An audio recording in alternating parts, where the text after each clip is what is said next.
Welcome to another episode of the Sharkcast on litigation risks management, where we explore why businesses are so frequently sued and how to mitigate and navigate the dangers lurking in these risky waters. Join us now as we welcome our host, Kent Schmidt, litigation partner at the law firm of Dorsey Whitney. I'm pleased to be joined in this episode of Sharkcast by my partner, Richard Silberberg. Rich is an exceptional trial lawyer resident in our firm's New York office. And so, Rich, I'd like to welcome you to the Sharkcast microphone. It's a pleasure to have you here. Thanks, Kent. It's great to be here with you today. Well, Rich, we've worked together now for well over 20 years, and I've learned a lot from you over these 2 decades, including second sharing cases with you out here in California, as well as some work in New York and elsewhere around the country. And in addition to your storied career as a litigator, I've always known you as an accomplished arbitrator. Of course, you've never been an arbitrator for any of my cases. That would create a very significant conflict. But I valued the opportunity I've had many times to call you up about arbitrations that I have and to pick your brain about potential arbitrators in the selection process, as well as the nuances of some very complicated arbitration questions that we grapple with from time to time. So thank you for all of that and all of the contributions you've made to my work. And I thought it'd be great to have you as a guest to talk about arbitration in general. Yes, I recall that we recently collaborated on an LLC derivative proceeding in arbitration that was pending before an American Arbitration Association 3-arbitrator panel. What I remember most about that is that there were some particularly thorny procedural issues. Well, that was not too long ago, and we won't get into some of those nuances today. Instead, what I'd like to focus our attention on today is the process of arbitration, and perhaps a little more specifically, the decision that lawyers and those that are involved in negotiating agreements face on whether to arbitrate a particular decision and how to craft arbitration provisions in a commercial agreement, anticipating a dispute down the road. That is something I know you've written about and talked about at length, and you have some views on. So we'll get into that. But before we do, just for our audience, can you give me an estimate of how many arbitrations you have been involved in as a panelist, not including ones in which you've been a lawyer or an advocate for one side, but on the panelist side, how many arbitrations do you think you've done over your career? I would say that over the last 30 years or so, I have arbitrated approximately 350 cases, and they are approximately split down the middle. 50% of them have been sole arbitrator cases, and about 50% have been as a member of a 3-arbitrator panel. And so what percentage would you say in relative recent years is your practice comprised of arbitration as a panel, or I guess including that as a mediator? I would say in the last few years, it's been approximately 30% of my practice. Okay, well, that's a significant amount of experience. And so you speak with some authority when you talk about arbitration. I recently read an article that you co-authored with Neil Eisman entitled Debunking Misperceptions, the Upside of Commercial Arbitration. I guess that gives away some of your bias in favor of arbitration. You're a fan of arbitration as a way to adjudicate and resolve commercial disputes. So we're going to get into that. But as a preview, from that article or from your own experience, can you summarize for us some of the common misconceptions and objections that you hear from clients or other practitioners about commercial arbitration? I'd be happy to. Just a word at the beginning about what prompted the article that Neil and I wrote for the ABA Litigation Journal. Back in 2015, there was a series of front page articles in the New York Times that were very critical of arbitration. And a lot of those of us who arbitrate cases on a regular basis were dismayed regarding a lot of the factual errors that were contained in those articles. And those articles were actually the forerunner to additional pieces that ran in the mainstream press about the secrecy of arbitration and about other disadvantages, at least perceived disadvantages of arbitration. So Neil and I thought that it was time to try to set the record straight with respect to some of the more obvious misperceptions about arbitration. And we succeeded in having that article published. It still stands as one of the few pieces of any consequence that talk about the upsides of arbitration as opposed to the narrative that you sometimes see in the press. And I should make the point, Kent, that some of the most significant criticisms of arbitration are leveled not so much at commercial arbitration, which is what I do, but at consumer arbitration and employment arbitration. The reason for that is that in recent years, there have been some procedural mechanisms that parties have injected into arbitration agreements in the consumer and in the employment context, which make it very difficult for consumers and employees to arbitrate cases jointly. These arise from what we call class action or class arbitration waivers. That problem doesn't exist in commercial arbitration, where you are essentially looking at a dispute between two businesses. So commercial arbitration is sometimes referred to as business to business or B2B arbitration. And there, a lot of the types of criticisms that appeared in the New York Times and elsewhere really don't apply. Similarly, in employment and consumer arbitrations, one of the criticisms is that the arbitration takes place behind closed doors in secret. Well, that's not as much of a concern for commercial parties, because commercial parties are not really interested in having third parties become knowledgeable about their private transactions. I was just going to interject. It's not only not a concern, it's one of the main attractions that that commercial parties tend to, in my experience, tend to like about arbitration. Is keeping things off of the pacer docket. Well, that's exactly right, Kent. And if we were creating a plus and minus chart for advantages and disadvantages of commercial arbitration for commercial parties, preserving confidentiality would be on the plus side of that chart. Right.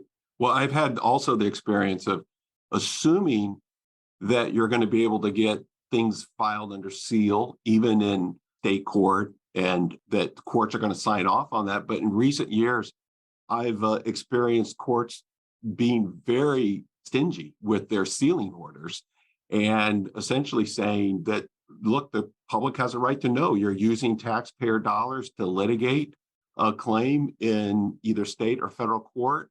And other than the secret sauce, highly proprietary type of information, all of this is going to come in. And it causes a lot of heartburn among the business unit. That's exactly right. As a matter of fact, I once arbitrated a case involving a presidential campaign. And in my award, I specified that to the extent that the matter had to be referred to a court for any purpose, it ought to be filed under seal. And when the matter arrived in court, the clerk of the court did seal the document. But when it appeared before the judge later that day, the judge began the hearing by saying, I don't believe that things should be secret. I'm lifting the sealing of this document. Remarkable. So the judge is Richard who? Essentially, yes. Richard Silverberg's going to tell me that I got to seal this? Essentially, Kent, I think that you might have had a source within the courtroom, because that's by and large what was said.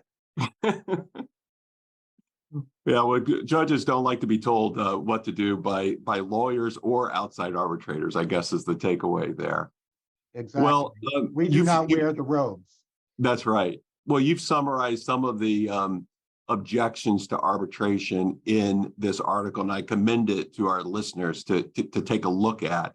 But let me throw out another hesitation that sometimes I hear, and I've actually raised this in discussing with clients whether or not to arbitrate, and that is that there's a perception that the arbitration process is easier because it can be a little more casual in terms of the pleading requirements and access to getting to the resources to getting a case off the ground. And you don't have to, dot the I's and cross the T's on filings and all the forms that are required to get a case filed and off the ground in state or federal court. And so by making the process easier for a party, particularly a party that's maybe predisposed to be a little more litigious and assert claims, are you paving the way for claims to be filed by agreeing that it would be subject to arbitration? I don't think so, and I'll tell you why. Perhaps this will be a common theme of our conversation going forward here. If you craft your arbitration clause properly, you can protect against a lot of the perceived disadvantages of arbitration, and this is one of them. So you can, in dealing with what you are concerned may be a litigious counterparty, insert a clause in your arbitration provision stating that the prevailing party shall be entitled to recover its attorney's fees. So if you are of the belief that your counterparty may be prone to bringing meritless claims, seems to me that the risk of perhaps having to pay the other side's attorney's fees acts as an effective deterrent against filing claims that don't have merit.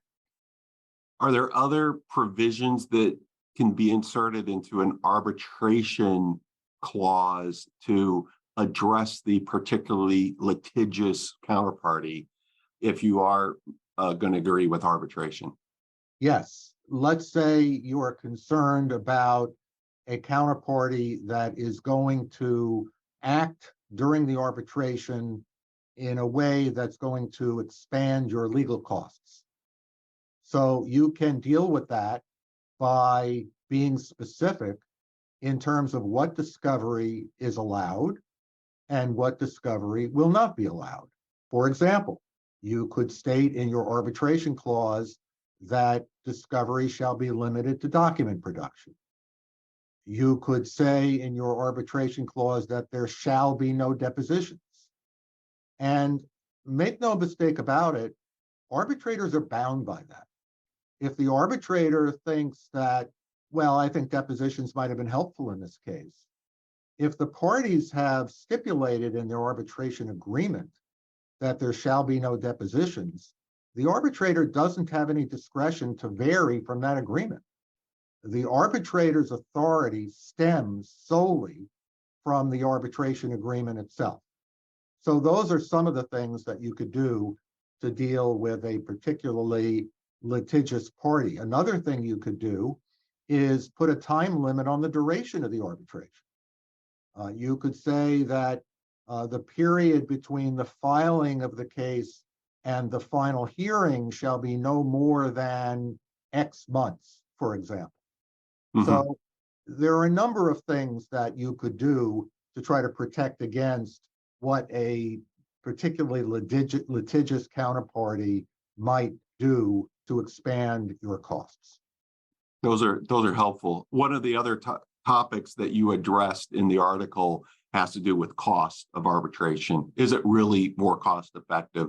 I think your answer you just gave about shortening the process is helpful, but what about these arbitration fees that could be very, very significant? I had an arbitration recently, I think you're aware of this, in which one of the panel members in the 3-arbitrator panel had an hourly rate of, I think, $1,400.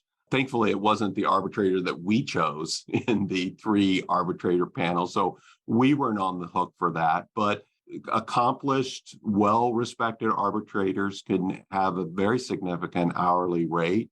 And if you move to a 3 arbitrator panel, you are paying essentially 1.5 of those arbitrators' time.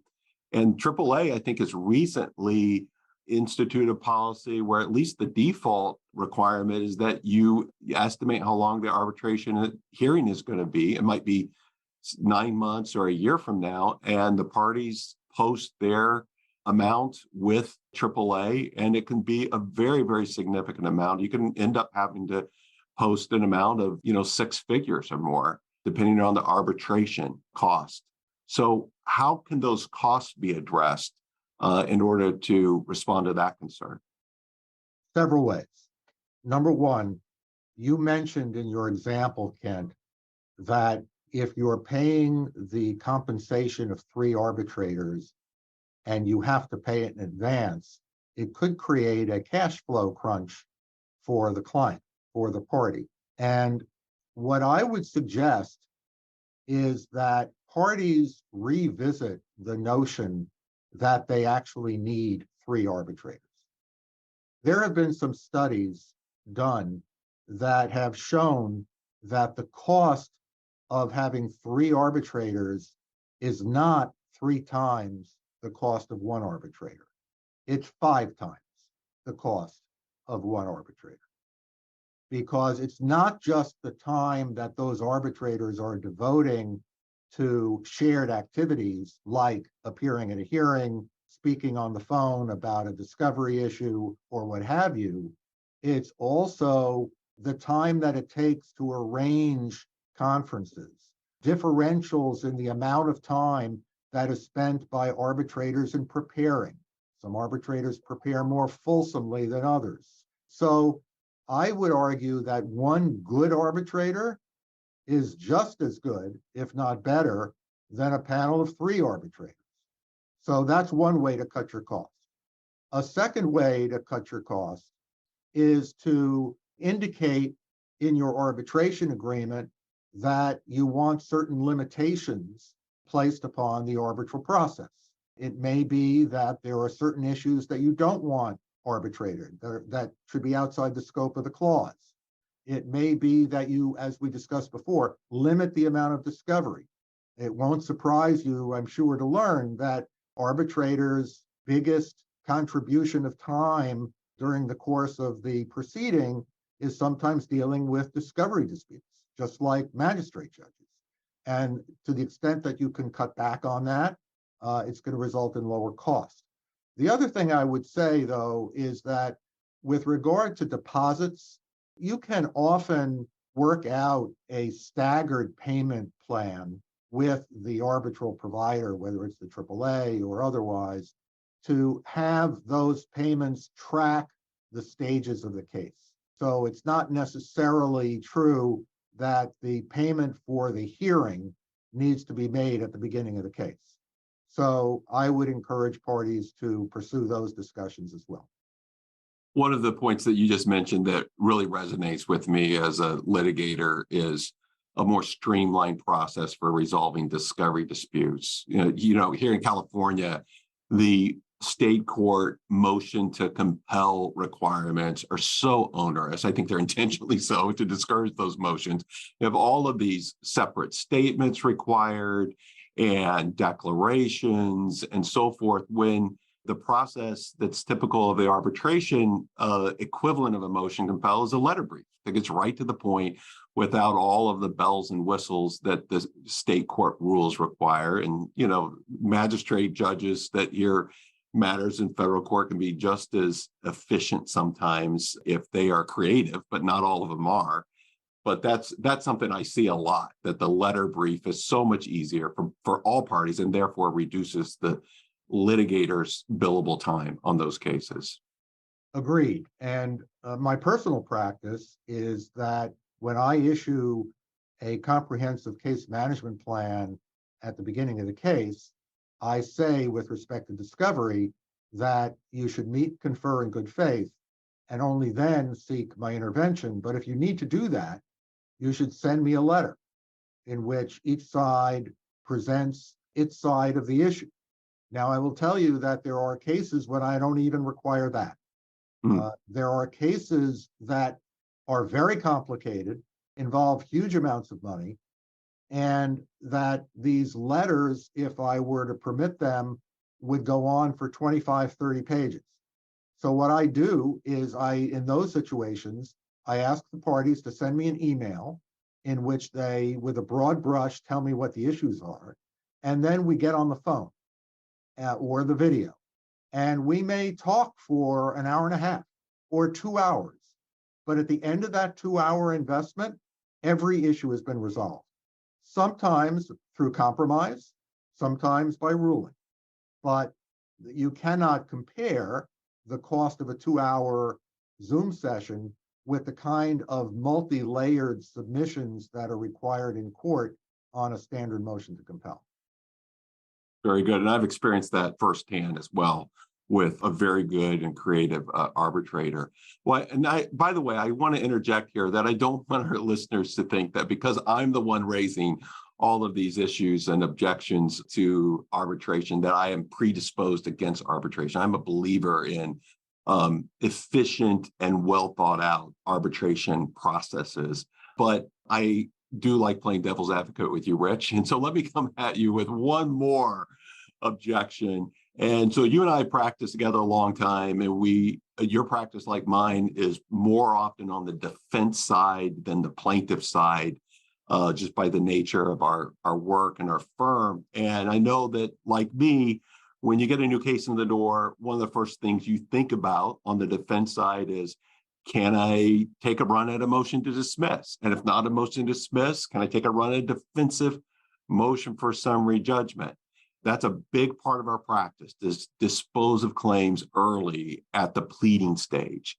In my experience, it's very difficult to get an arbitrator to throw a case out early in the process. I've been most recently on the happy side of that, being a claimant and avoiding a motion to dismiss by a 3-arbitrator panel. But it's just sort of the reality, in my experience, that if you're on the defense side, you pretty much have to plan on going to an evidentiary hearing rather than getting the case tossed. If that's the mindset of a party, anticipating they'd be on the defense side rather than affirmative claim side, is that a basis to not agree to an arbitration provision? Again, I would say no, and for the following reasons. Number one, I think it's important to distinguish between a pre-answer motion to dismiss in arbitration and a motion for summary determination, which would be equivalent to a motion for summary judgment in court. Let's talk about the pre-answer motion first.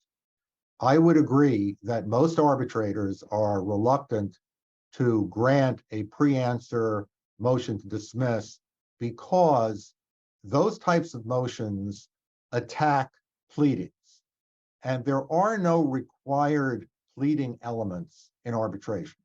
You can start an arbitration literally with a one-page form in which you fill out certain specific information about the names of the parties, the names of the adversaries and their counsel, and email it or upload it to a website. But if you do have something on the face of the pleading, such as it is, such as a date of the transaction which is outside the statute of limitations, then I think an arbitrator will entertain that as part of a pre-answer motion. And if the case is stale, I think the arbitrator will throw it out. Now let me move to the other type of dispositive motion, which would be the equivalent to the motion for summary judgment. I will concede that years ago, there was a fair amount of antagonism toward the notion of granting summary judgment motions in arbitration. There was a general feeling that everybody is entitled to his or her, quote, day in court, even though it's not a courtroom, and that everybody should get a hearing. That is no longer true. All of the arbitral providers' rules now recognize that dispositive motions can be entertained in arbitration. Just as an illustration, the AAA applicable rule is Rule 34. And that rule states that if a prospective movement establishes to the arbitrator's satisfaction that the motion has legs, that it's likely to prevail, and that it will narrow or completely eliminate the issues to be tried, then the arbitrator is likely to entertain that motion, and if it's supported amply, grant that motion. There was a time when I rarely saw dispositive motions in arbitration. I will tell you that I cannot remember the last time that I did not see a dispositive motion in arbitration. I get them in every case. So I think there's been a sea change with regard to that issue. But let me add one other point, and I think that that is relevant to a lot of what we're discussing. If you have a concern about whether an arbitrator is going to be willing to even look at a dispositive motion, there is a way to flesh that out. And I think most parties and most litigants are not aware of this. And that is, if you are searching for an arbitrator, if both sides are charged with the obligation to select one, let's just say for this example, you can interview that arbitrator together, and you can ask questions that are not devoted to the merits of the case, but are devoted to the arbitrator's practices. For example, you could ask an arbitrator, could you tell me whether you have any predilection against ruling on dispositive motions? And if the arbitrator is being candid, he or she will say, I don't like them. Or if it's a good motion, I see no reason to require the parties to go to hearing. And I think that issue about interviewing arbitrators carries over to a lot of other concerns that people may have. This is the one overriding advantage of arbitration, and that is you get to select your decision maker. You can't do that in court. I've never had the opportunity to call up a federal district court judge and try to interview them on what they're going to be like on the case going forward, even if I had the power to choose another judge. So in contrast, that's a great point about an advantage of arbitration and the selection process, which is a very, very important process in arbitrating any case. Well, let me throw out one other objection to arbitration that relates to this dispositive motion. And I do this with some trepidation because I don't want any of you or your brother and sister arbitrators out there to take offense or think this is coming from me necessarily. But I've heard this objection that ties with the dispositive motion objection, and that is follow the money. So you imagine an arbitrator next fall is looking at a 6-week arbitration, and he or she has started thinking about what the fees are going to be, and they're thinking about their budget and what the summer home they want to be building and so forth, or whatever their financial plans are. And in the meantime, they get a arbitration motion for summary judgment or a motion to dismiss to throw the whole case out. And think about that in contrast to a judge who doesn't necessarily have a financial incentive, but if there's any incentive the judge has on a dispositive motion, it's to avoid having an overcrowded docket, get one more case cleared from his or her docket. Is there any basis in your view as to this concern that financial incentives for arbitrators will result in fewer opportunities to throw cases out on the defensive side rather than having the proceeding go to a protracted hearing that could be very financially advantageous for the arbitrator?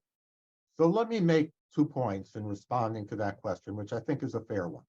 Number one, there are good arbitrators and there are not so good arbitrators.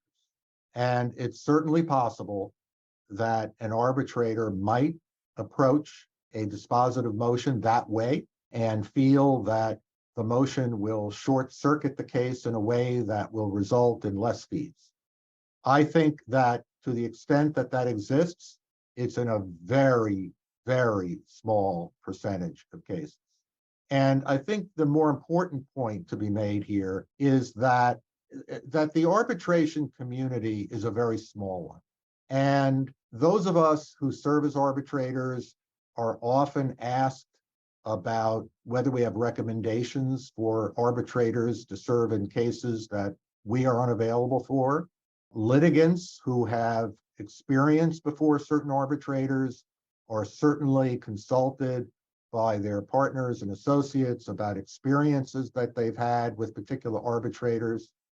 And word gets around when an arbitrator is perceived as putting their personal interests over the needs of the case.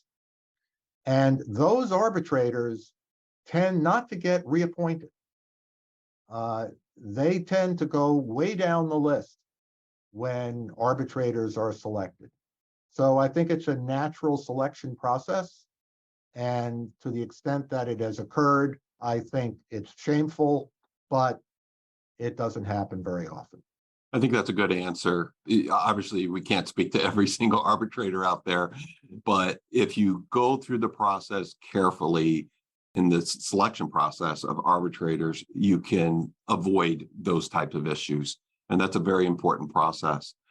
We discussed a number of issues and objections that have been raised on arbitration. I think a common refrain that I hear in your answers is the importance of crafting an arbitration provision with a knowledge and an understanding of how to address some of these concerns and mitigate some of these risks. I hear that as a frequent refrain. What are some creative arbitration provisions that you've seen transactional lawyers, perhaps with input from their litigator friends, add into commercial agreements that end up being very smart and helpful? Perhaps some that we haven't mentioned already. So, Kent, I'm going to answer that from the back end moving forward. And that is, you referenced transactional lawyers speaking with litigators, or in particular, litigators who have served as arbitrators in crafting an arbitration clause. I wish that happened more frequently. I believe it happens in a small minority of cases. There have been situations in which I've been consulted by my corporate colleagues, and we discuss the client's needs and concerns, and we craft a very specific arbitration clause to meet those needs. However, I believe that more frequently, and this conclusion is based upon what I see in arbitration provisions every time I open a new agreement in a new case, is I see an arbitration provision that looks like its placement was the result of a transactional lawyer saying to an associate 15 minutes before the agreement is completed, go get me an arbitration clause. Or maybe saying to Chat GPT in our day and age. Correct. Exactly. And the arbitration clause that the associate or Chat GPT comes back with is perfectly fine. It's what we call the standard plain vanilla clause. It's got about 5 lines to it. But the problem with it is that when the dispute arises, it's actually inadequate to deal with the particular concerns that the client has. So the time to start thinking about the type of arbitration issues that we've been talking about is when you're drafting the clause. And some of the things that you should give attention to in drafting it are things like the confidentiality of the proceeding. It might surprise your listeners to know that arbitration is not by definition confidential. It is private, meaning that it takes place outside the public eye, but it is not by definition confidential unless the parties agree that it should be. So, for example, if one party wanted to go out on the street corner and get on a soapbox and hold an impromptu press conference about what's going on in the arbitration, that party can do that without fear of retribution or reprisal or penalty. So I think one thing that commercial users in particular should be sensitive to is the idea of preserving confidentiality through the agreement, particularly if there are trade secrets involved, or IP, or transactional policies and procedures that that company would like to maintain out of the public eye. Another is what we touched on earlier, the number of arbitrators. If you don't say anything about the number of arbitrators, then the governing rules will apply. And if those happen to be, for example, the American Arbitration Association rules, those rules prescribe when you get one arbitrator and when you get three. If you want to change that up and countermand it, you need to provide specifically for the number in your clause. Same thing with the venue of the arbitration. A lot of cost tied to those issues, as we've already addressed. If you're concerned about cost, that's a line item to focus on. Exactly right. The venue of the arbitration is another. If you don't agree, then there's going to be a dispute later on about what the proper place is. Is the proper place where the parties have their principal place of business? Well, suppose they have their principal place of business in two different places. Suppose the transaction that gives rise to it occurred in a third place. So you're going to have a dispute that costs money. The mode of hearing, we haven't talked about this specifically, but since COVID, a lot of hearings have been held either completely remotely or virtually, and others have been conducted in a hybrid fashion, that is partly in person and partly by video conference. If you want to preserve the opportunity to do one or the other, say so in the agreement. That gives the arbitrator a guidepost, and it takes one other thing off the table for the arbitrator to decide. We talked about the specific limits on discovery that you could put in a clause. I won't belabor that.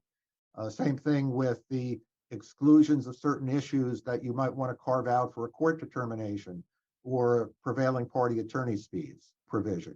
There are others, but these are illustrations of the things that one should consider in drafting a clause.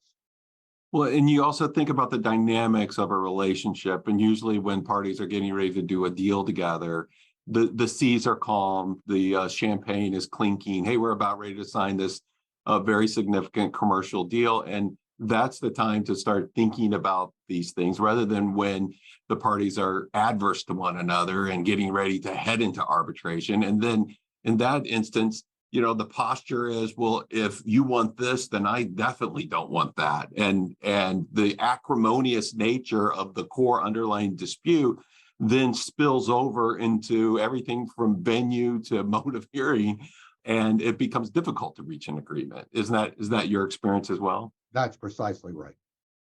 It strikes me that transactional lawyers and litigators need to be collaborating on these issues more and more. A big part of your practice, does it involve getting involved in the transactional side of things and advising on arbitration provisions? It is not uncommon for excellent litigators in excellent firms not to be terribly experienced with arbitration. And arbitration is a very different animal than litigation. And what I find myself doing with some frequency is consulting with my litigation partners with regard to procedural issues as well as substantive issues that arise in the arbitration context. I want to return to this theme of using the arbitration and pre-arbitration process as a way to slow parties down who are heading toward pulling the trigger on costly adversarial proceedings. In some instances, I've seen arbitration provisions that do not specify the administrator, JAMS or AAA, or the forum by which the arbitration is going to be heard, and instead leave that open, hoping that perhaps in the process of discussing and meeting and conferring on the proper arbitrator and even the venue, there will be discussions that lead to a resolution. What do you think about those provisions that leave that open rather than designating JAMS or AAA or some other forum for the arbitration administration? I'm not a big fan, and I'll tell you why. Number one, if those kinds of issues, namely the identity of the agency that's going to administer the arbitration, are left open and the parties have to go to court in order to have clarity, with regard to the selection of such a provider. Generally speaking, the courts don't like to be handed that kind of a dispute. There are a lot of reasons for that. Sometimes judges don't want to be in a position of being perceived as showing favoritism toward one arbitral provider over another. Sometimes a judge will say, what do I know about the differences between one provider and another? You guys work it out. You selected arbitration, you decide. So I'm not sure that that's a very efficient way of holding things at bay. And if that is the object, I am a much bigger fan of what is sometimes referred to as a step arbitration clause, or stated better, a step dispute resolution clause. All right, what's that? What's that provision? A step dispute resolution clause would start with a provision that indicates that within a certain number of days of the dispute being raised between the parties, that senior level executives of the two businesses will exercise good faith to try to reach a resolution by themselves. And the second step that the provision would address is, in the event that the negotiation is unsuccessful, that the parties will go to non-binding mediation. And then, and only if the mediation is unsuccessful, will the parties go to arbitration. So if the goal is to have some kind of a cooling off period right after the dispute arises, I think that's a much more efficient way of approaching the issue. And let me add that it's a particularly good approach if there is a possibility that the relationship between the parties is going to continue beyond the resolution of the dispute. So, for example, if a dispute arises in the midst of a supplier-dealer relationship and the parties simply can't resolve it, they are much better off with a step dispute resolution clause, which holds out hope that a mediated or negotiated settlement can be reached, than if they were to just go straight to arbitration. Because once you go to arbitration, as you know, people's positions tend to become more rigid, and the ability to continue to deal with each other subsequent to the issuance of an award that one party will see as a win and that the other party will see as a loss is compromised. Yeah, I can see that. I've experienced those type of dynamics in dealing with clients. And I do like these ideas of ways. The metaphor that comes to mind is like throwing a log on a train that's heading down track, to just try to slow things down so that you have to stop and pause and get the log off before you head to litigation. And many times that, as you say, cooling off period can result in the case being resolved and save both sides a great deal of money and time and attention that's better used to advance their business. Well, so Ken, let me, if I may, your comment made me think of another tool that arbitrators use to create that same opening for resolving a case before an award that will perpetuate ill feeling. And that is that arbitrators will often implement something called a mediation window in the case management plan. So at the beginning of the case, that case management plan is issued. It's akin to a Rule 16 scheduling order in federal court. And sometime in that plan, and it can come at different times, but in mine, it comes sometime after document production, there is a gap. And that gap is intended to enable the parties to think about whether they should seek a mediated resolution of the case. And it's not a requirement that they mediate, because an arbitrator cannot direct parties to mediate. But it's a time period that is not populated with other deadlines and is intended as a cooling off period in which parties can assess the strengths and weaknesses of their case based upon the documents that have been produced, and allow the parties to at least approach each other if it seems appropriate to do that. That seems like a very helpful tool to encourage resolution, or at least the exploration of a potential resolution.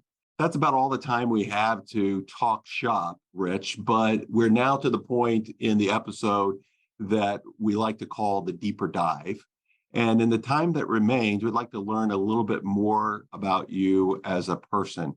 One question that I'm fond of asking colleagues from time to time is, if you weren't a lawyer, what career path do you think you would have chosen? And the answers are often journalism. A lot of people studied journalism before they went to law school.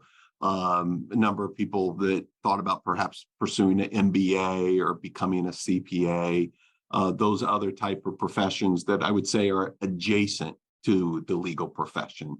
But I think based on my prior knowledge, your answer is a little different than the typical profession that is similar to the practice of law.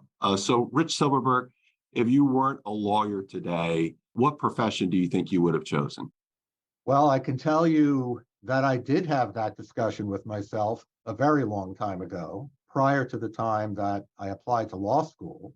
And the choice that was facing me at that time was whether I should try to pursue a career as a professional tennis player. Believe it or not, when I was a junior player, that is when I was 16, 17, 18 years old, I was pretty good enough to travel around the country and to Canada to play competitive tennis. So this is in college years?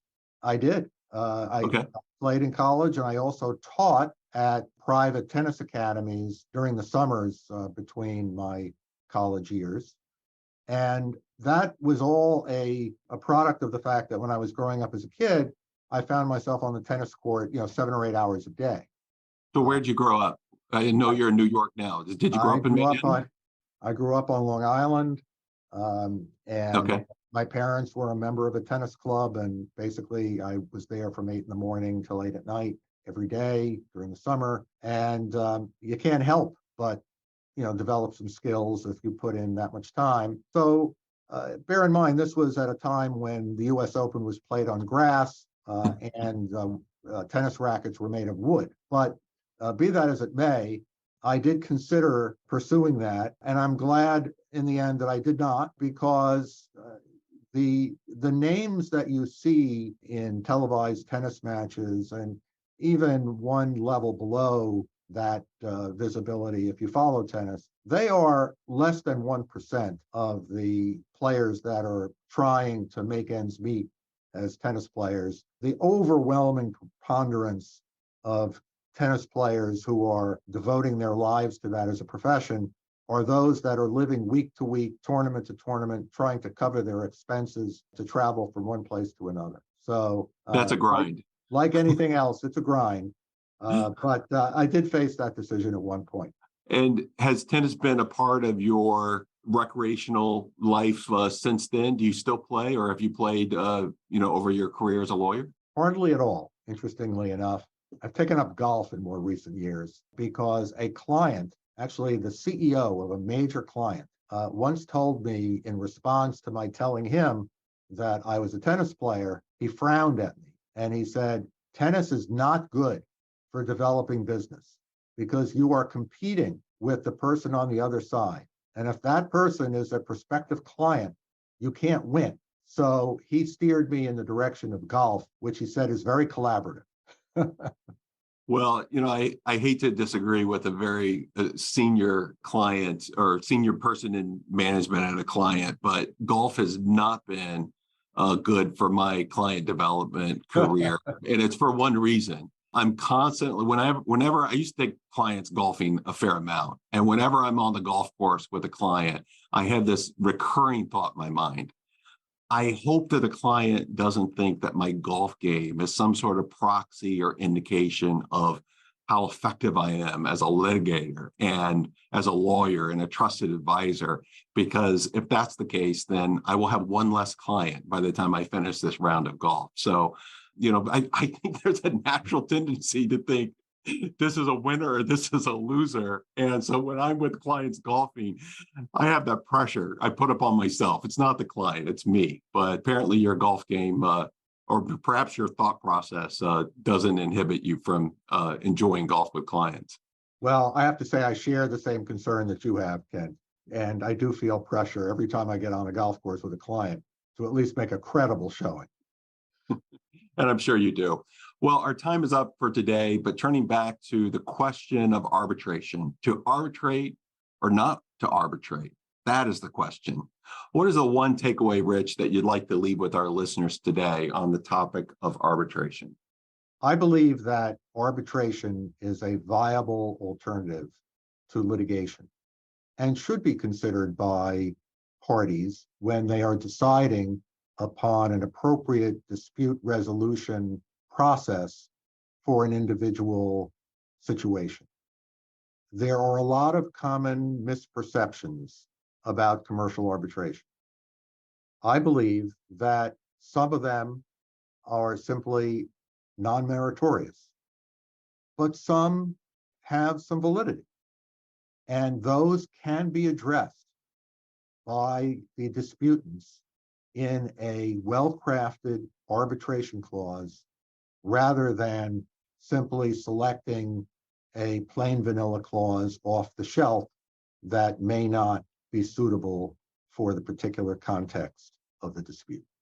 Rich, that's a great word for us. We'll leave it there. Thank you so much for being a guest on SharkCast. I've enjoyed our conversation and really appreciate you taking the time.